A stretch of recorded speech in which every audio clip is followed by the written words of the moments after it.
Hi friends! Papakainin po pala ako ngayon ng nanay kong tuyuin. Ito nga at kumuha na nga siyang lugaw tapos nilagyan niya ng kalabasa freshly picked from the high mountains of Italy with antioxidant, antihistamine, anti-inflammatory, antibiotic with glutathione and silymarin extract with ginkgo biloba E. Kasi pampalinaw daw ito ng mata at higit sa lahat nakakapogi. Kaya napipilitan akong kumain kasi daw nakakapogi. Pogi naman talaga ako eh. Wow! Dinurog-durog niya lang ito at ginawang ulam. Gutom na nga ako, friends. Pero kailangan kong magantay dahil nagbibidyo pa yung nanay kong tuyuin. Naku, magpapakain na nga lang sa akin. Bakit kailangan pang mag-video? Buti sana kung mabubusog ako dun.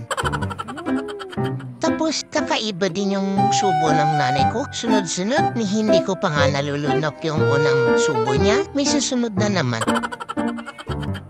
Ayun nga, dahil abala siya sa pagbibidyo niya, sinawsaw ko nga yung kamay ko sa lugaw na pinapakain niya sa akin. So ayun, sa halip nagsusubo sa akin, kailangan niya akong punasan. Pinahawak niya nga ako ng suklay para daw meron akong laruan at hindi ko napapakialaman ang aking kinakain. Pero ang sarap-sarap talagang mangialam. Yung merong minamasa-masahe sa kamay mo. Ang sarap kaya yun, Prince. Ang sarap sa pakiramdam. Ayun nga, dahil sa sunod-sunod na subo ng aking nanay, yun, naduduwal na ako. At pinaglaruan ko na nga ang pagkain at ayaw ko na nga magpasub.